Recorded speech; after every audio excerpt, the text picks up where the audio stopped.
Today, we begin an in-depth analysis of a figure whose name is synonymous with elegance, with wealth, and with revolutionary design. Yet her history is, well, it's indelibly marked by ruthlessness and wartime collaboration. We're talking, of course, about Gabrielle Bonnard, Coco Chanel. We are, and our goal today is to conduct a really rigorous examination of the sources we have in front of us. Exactly.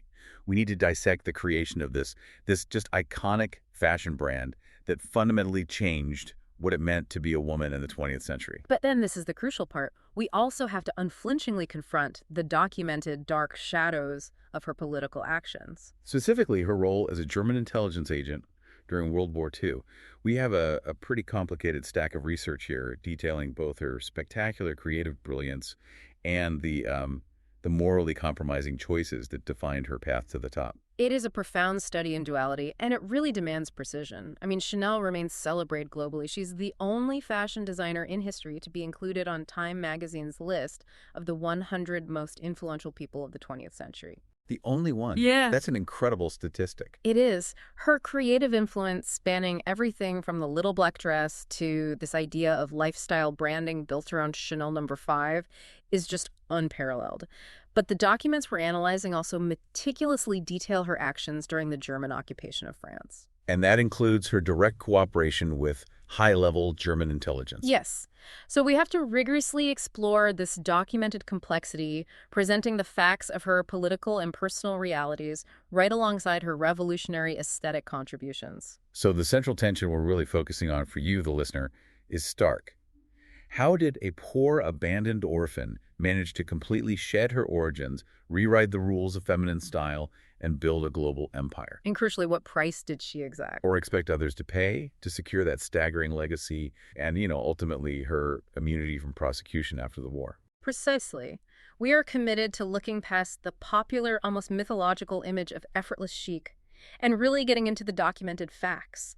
The facts regarding her financial maneuvering, her political conduct, and the ruthless personal reality hidden behind the facade of, la grande dame of fashion.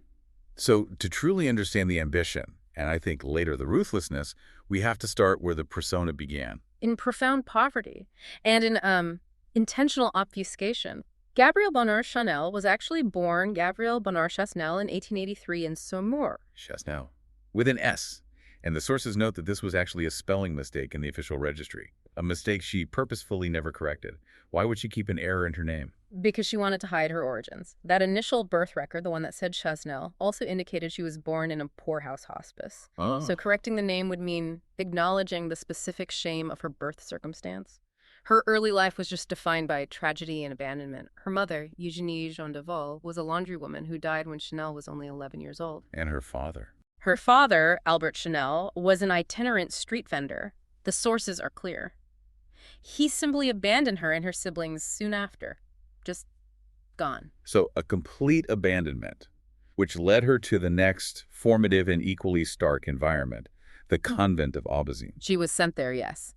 It was an orphanage run by the Congregation of the Sacred Heart of Mary, an order founded specifically to care for the poor and rejected children. So she was quite literally among the rejected. She was. And she spent 6 years within those walls, living what the sources describe as a stark, frugal life. But the irony here is really powerful. It was within that austere, disciplined setting that she learned the essential trade of sewing. The trade which would later become the foundation of her entire billion-dollar empire. Exactly, the one practical skill she took with her. And it's truly fascinating how that disciplined, frugal environment ironically became a source of design inspiration later on. We'll definitely see that when we discuss her famous villa. We will. But moving on from Aubusson, she was considered too old for the convent at 18, and she relocated to Moulins. Initially, she worked as a seamstress. And that's when the shift to the stage happened. This is what gives birth to the name we all recognize. Right. She needed additional income, so she began singing in a cabaret frequented by cavalry officers, a place called La Rotonde. And she wasn't the star performer, was she? No, not at all. Her role was that of a posesse, which is, essentially an intermission performer who entertained the crowd and passed the plate for earnings, often singing kind of risque songs. It was during this phase that she acquired the name Coco.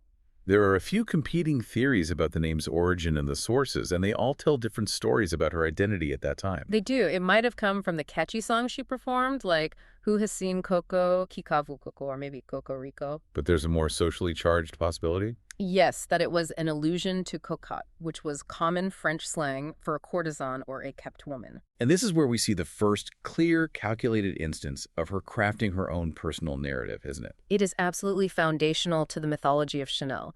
When she was already famous, she often later claims the nickname was given to her lovingly and innocently by her father, Albert. A narrative that's far more respectable than having earned it as a cabaret singer, or worse, as an allusion to a courtesan. Exactly. This pattern of fabricating details to sanitize her humble or scandalous origins is a constant throughout her life. She did briefly try to leverage that exposure into a serious stage career, though. In 1906, she traveled to the famous spa resort town of Vichy. She was hoping to find success in its theaters and concert halls. She tried, but the sources are quite clear that her singing voice was marginal. It lacked the power or the unique quality needed for professional stage work. She just couldn't find employment in the theaters. So she took an extremely unglamorous job to sustain herself. Very unglamorous. She worked at the Grand Grill, which was an outdoor mineral water dispensary.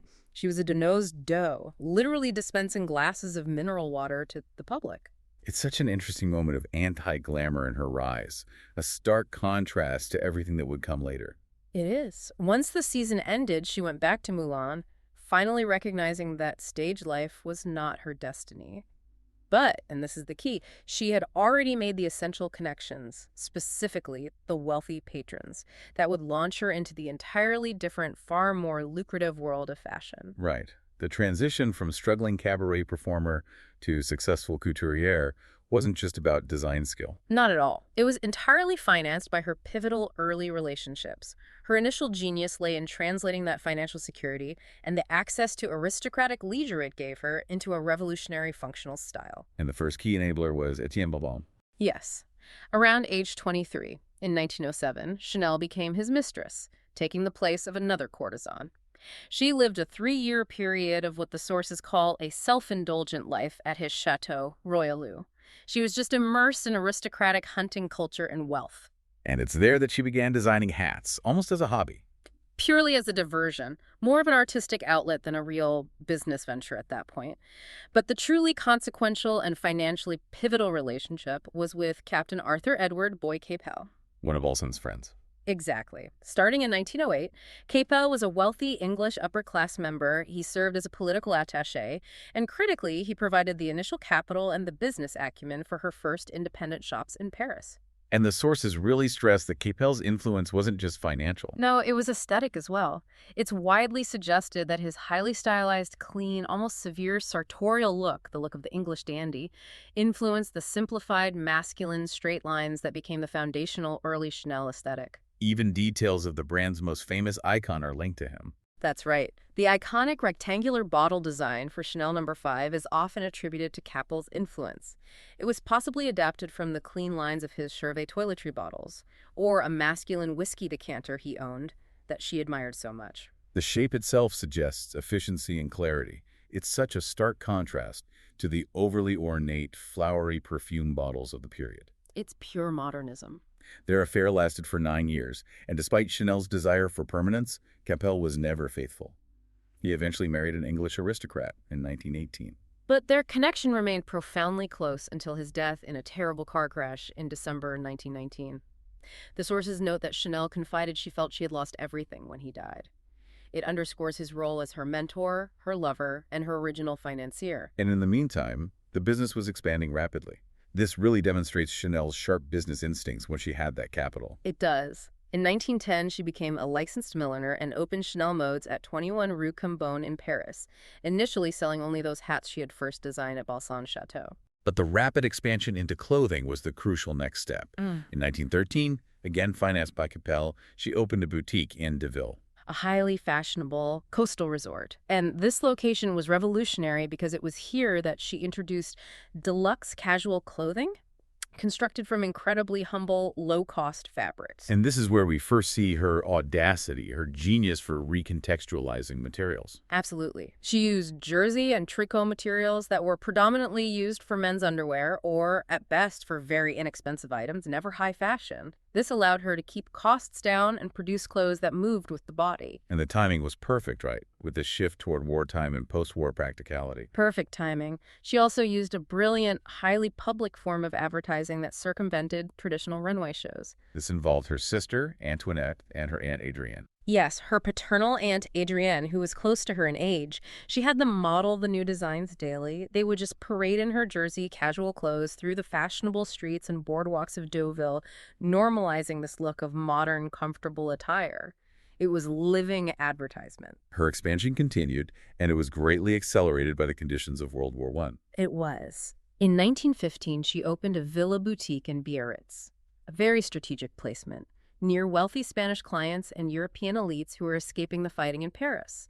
This venture was a massive financial success. So successful, in fact, that the sources state that by 1916 she was financially secure enough to fully reimburse Boy Capel's initial investment. Which solidified her status as an independent businesswoman. She was no longer anyone's kept woman. And by 1919, she was fully registered couturière, establishing her permanent maison de couture at 31 Rue Cambon. Eventually, she expanded to own 5 properties there, numbers 23 to 31 by 1927. She had created an empire in under 2 decades, built on a foundation of aristocratic financial backing and, ironically, plebeian fabrics. But the true engine of that empire, the one that generated decades of bitter legal conflict and almost collapsed her brand during the war, was the fragrance that launched the modern concept of lifestyle branding. Chanel No. 5.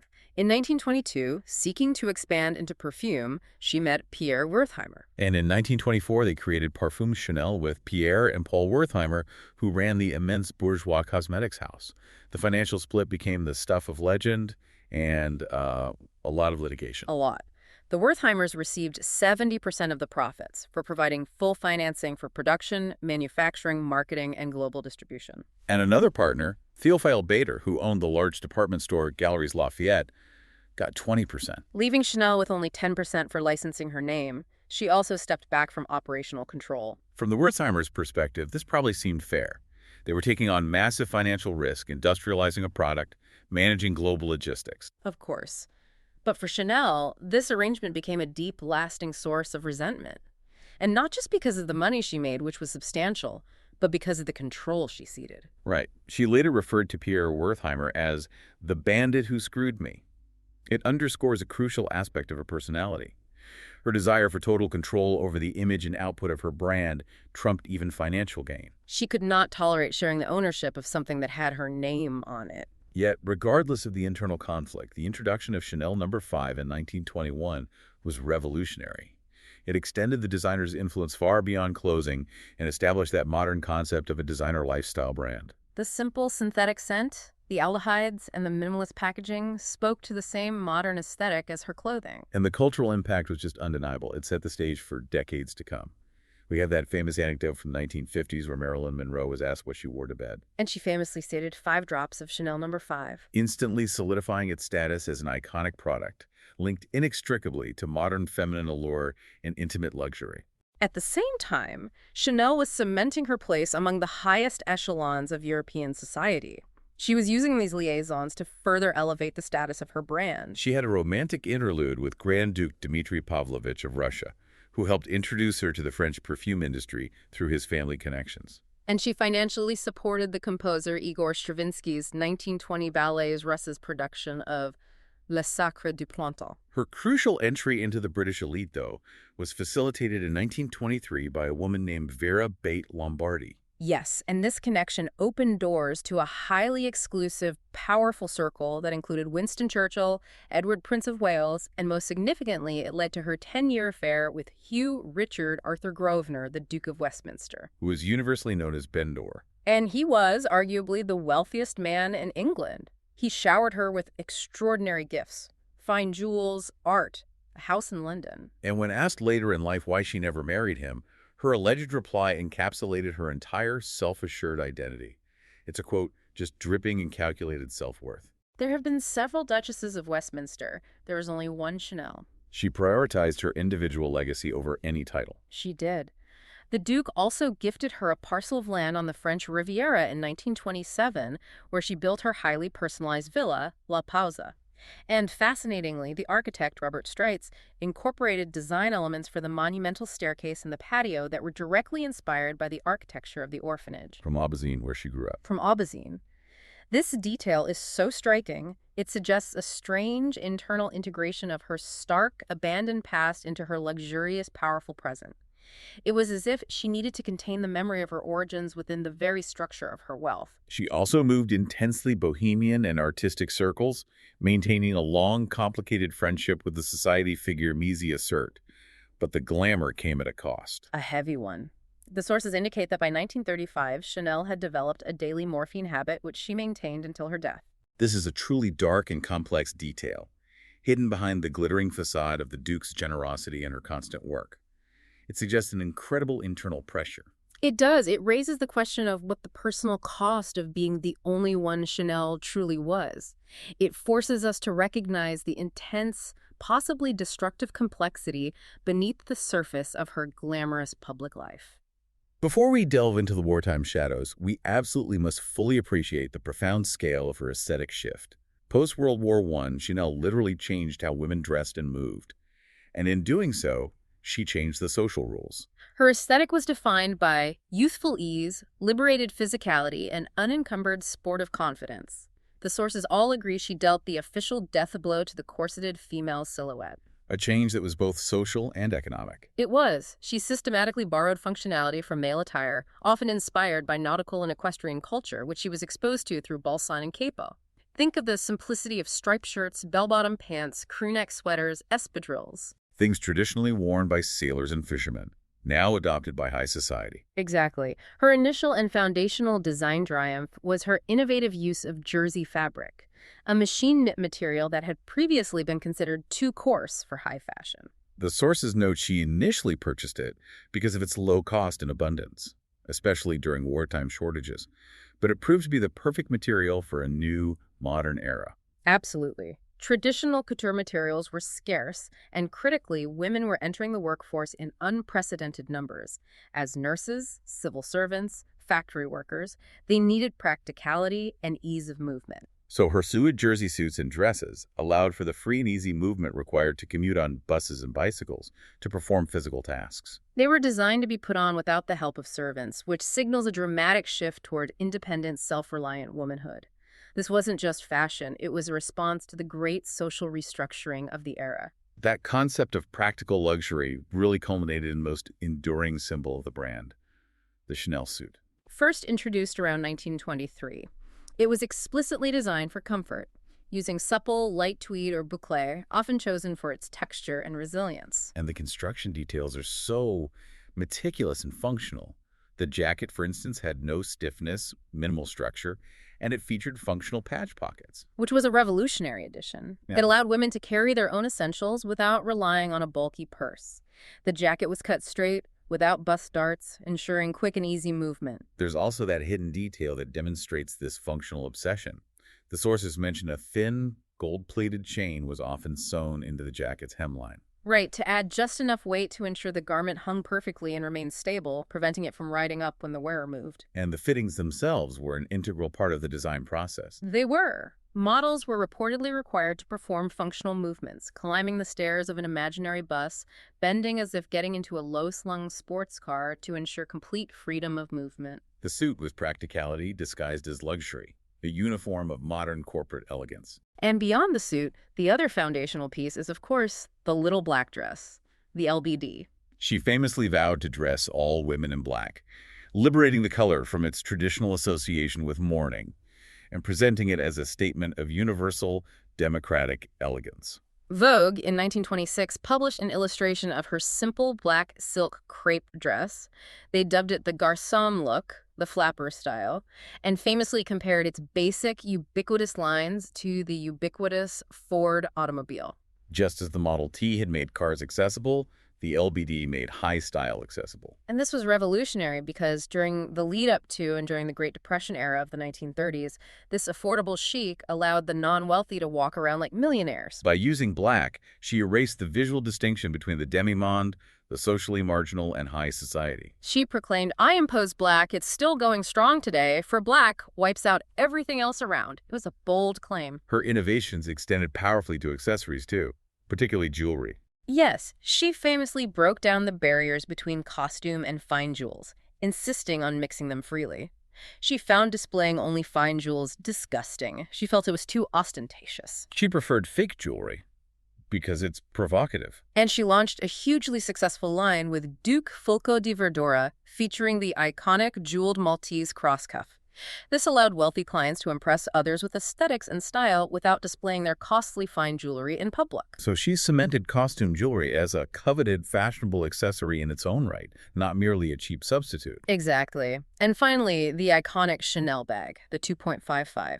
She introduced a version with a thin shoulder strap in 1929, inspired by soldiers' functional bags, and updated it significantly in February 1955. And the design, much like her villa, carried subtle but powerful references to her childhood. It did. The quilted exterior, for instance, was influenced by the protective jackets worn by jockeys, connecting back to her equestrian days with Balsan. And the burgundy lining referenced the uniforms worn at the convent of Aubazine. And most pointedly, the chain strap, which allowed hands-free carrying, echoed the chatelaines' long chains used to carry keys and thimbles worn by the orphanage caretakers she remembered from her youth. So every functional detail had a hidden biographical meaning. It did. We should also quickly note the profound cultural shift she championed regarding suntans.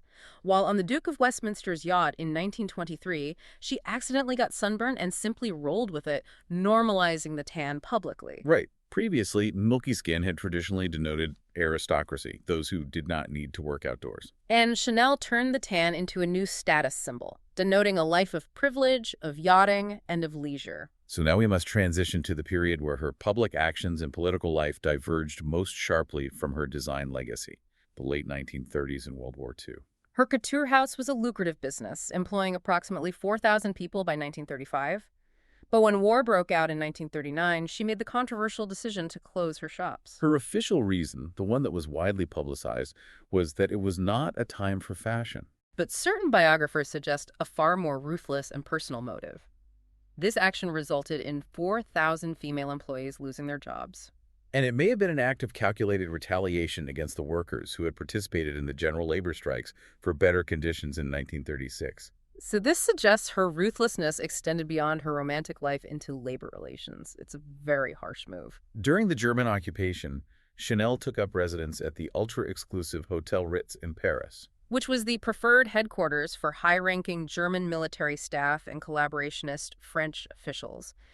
It was here, in this intensely political and morally compromised environment, that she began a romantic liaison with Baron Hans Gunther von Dinklage. And Dinklage was not just a civilian lover. No, he was a German aristocrat, a diplomat, and, crucially, a highly placed military intelligence operative working for the Abwehr German military intelligence.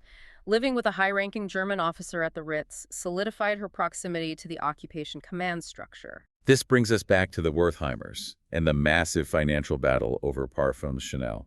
The war provided Chanel with a political opportunity she could not ignore.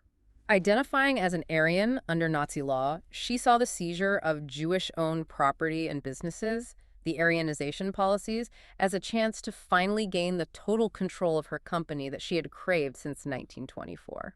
The sources confirmed the ruthlessness of her pursuit.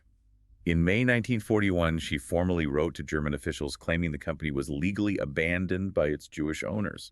The Wertheimers had fled France, so she demanded sole ownership. She cynically used her name to demand reparations for the prejudices I have suffered in the course of these 17 years regarding the financial split. She was attempting to exploit a horrific, state-sanctioned injustice for her own financial gain. She was. However, the Wertheimers, who were extremely astute, had anticipated Nazi mandates. They anticipated the Aryanization laws, and they had legally and preemptively transferred control of Parfums Chanel in May 1940 to Félix Amiot, A Christian French businessman and a close friend. Yes, and he was legally obligated to return the company to them at the war's end. So her plot failed during the war. Yeah. But the legal battle continued intensely afterwards. It did. Chanel hired René de Chambrun, who was the son-in-law of Pierre Laval, the highly controversial former prime minister of the Vichy collaborationist regime, to sue the Wertheimers yet again. That association alone highlights the deep political toxicity of her post-war maneuvers. The Wertheimers realized that publicizing Chanel's Nazi affiliations, the details of Agent F7124 and her political missions, could fatally damage the highly profitable Chanel brand globally. So they sought an accommodation. A settlement. A massive financial trade-off. The resulting deal in 1947 was truly extraordinary. They renegotiated the 1924 contract, granting Chanel wartime profits equivalent to a staggering $12 million in 2022 valuation. Furthermore, she received 2% of all future Chanel No. 5 sales worldwide, a royalty stream that guaranteed her immense wealth for life, and in an unusual stipulation, the Wertheimers agreed to pay all her personal living expenses for the rest of her life, which secured her existence at the Ritz. This financial settlement effectively bought the silence and security that ensured her creative legacy, rather than her political choices, would define her. But the sources reveal much more dangerous activities than just financial opportunism. Much more. Declassified French police documents identified her not just as a collaborator, but specifically as a suspect, and German agent F7124, pseudonym Westminster. This links her directly and officially to German intelligence operations. We need to underscore the gravity of this official designation. We do. Biographer Hal Vaughn's research further suggests she committed to the German cause by 1941 and worked for General Walter Schellenberg, chief of the SD. The FD was the Sicherheitsdienst, the security service. It was the SS intelligence wing. This association places her collaboration at the highest, most ideologically driven level of the Nazi apparatus. And the moral weight of that is significant. After the war, Schellenberg was captured and later convicted of war crimes at the Nuremberg trials. Yet the sources confirm that Chanel financially supported Schellenberg's family, paid for his medical care, and even paid for his funeral after his death in 1952. Her unwavering support for a convicted war criminal is a chilling testament to her political allegiance. We must acknowledge the profound injustice and suffering caused by collaboration and war crimes actions from which she sought to personally benefit. Her most prominent documented mission was codenamed Operation Modellet. Operation Model Hat, a scheme devised by Chanel and Schellenberg in late 1943 or early 1944. The sources confirm Schellenberg had a known weakness for unconventional, often fantastical, intelligence schemes. And this was certainly unconventional. The premise relied entirely on her social connections. The goal was for Chanel, leveraging her pre-war friendship with Winston Churchill, dating back to her time with the Duke of Westminster, to act as a messenger from Hitler's foreign intelligence. The objective was to persuade Churchill to negotiate a separate peace with the Germans through a secret channel. To carry out this plan, they recruited Vera Bate Lombardi, the same woman who had introduced Chanel to the British elite decades earlier, as a courier. Lombardi was reportedly unaware of the full machinations, of the true political nature of the mission.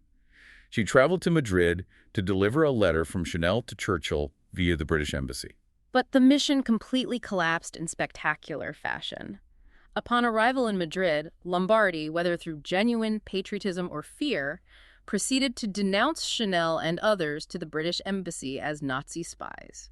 This direct evidence of her involvement in a high-stakes political operation aimed at influencing the Allies is critical proof of her collaboration. It's damning evidence. And yet, despite this overwhelming evidence, after the French liberation in 1944, Chanel was briefly interrogated by the Free French Purge Committee, the Epuration. The Provisional Government's commission established to cleanse the country of collaborators. And she was released.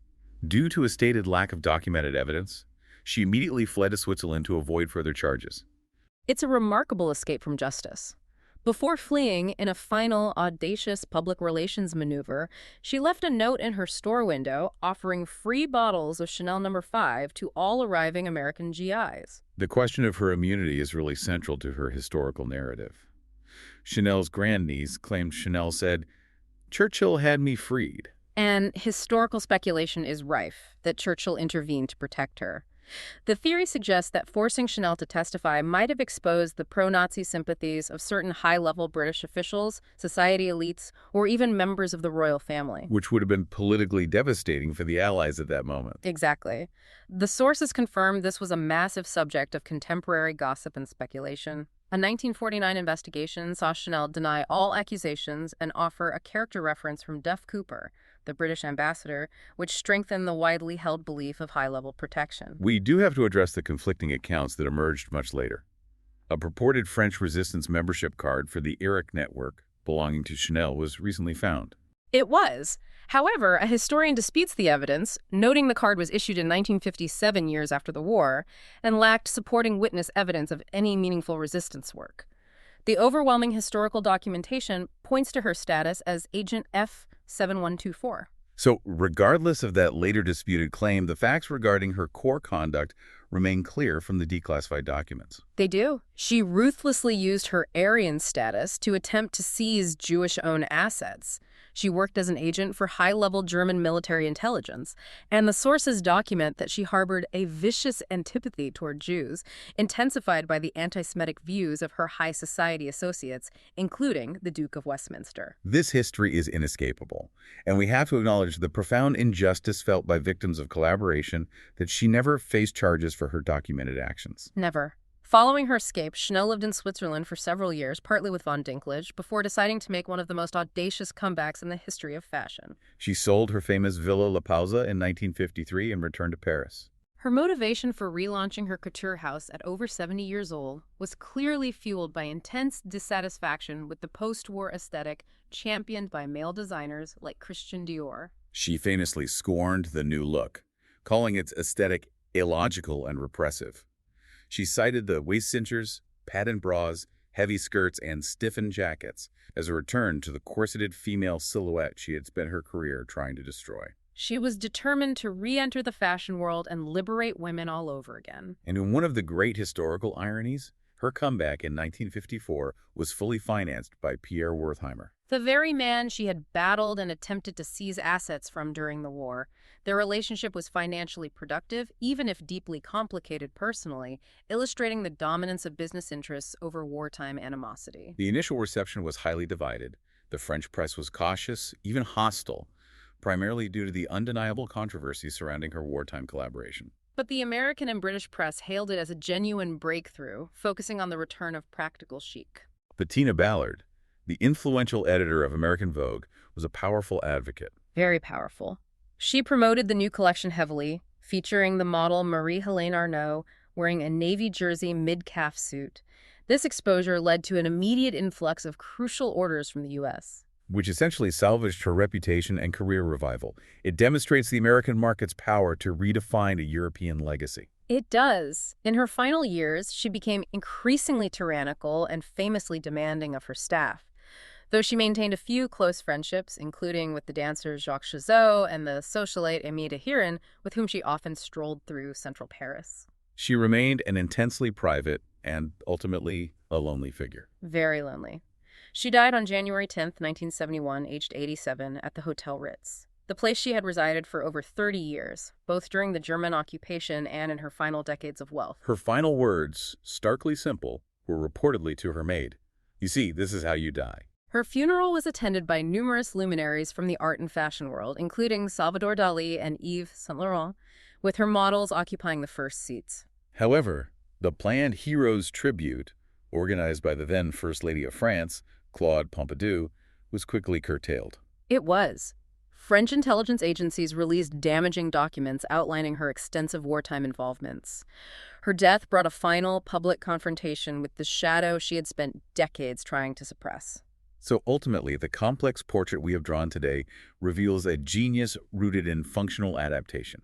Chanel's brilliance lay in taking functional, practical fabrics like jersey, previously used for underwear, and comfortable utilitarian forms like the little black dress and the practical suit, to create a sense of practical luxury, confidence, and freedom for women. This was a true creative revolution. But the sources undeniably reveal that her ambition was unbound by typical moral constraints. Her willingness to engage in high-level collaboration for personal financial gain, attempting to seize Jewish-owned assets, and supporting a convicted war criminal, all these actions are an indelible part of her documented story. And the sources indicate that her reported anti-Semitism was sharpened and encouraged by her high society associations, especially the Duke of Westminster, who was an established anti-Semite. Considering the immense enduring influence she holds over global fashion and culture, we are left with a significant question. How should we reconcile the brilliance of her creative legacy, the undeniable liberation she offered women through design, with the darkness of her documented political alliances? What responsibility do figures of cultural prominence have for the moral dimension of their private and political actions, particularly when those actions caused immense harm? A question without an easy answer. Thanks for listening.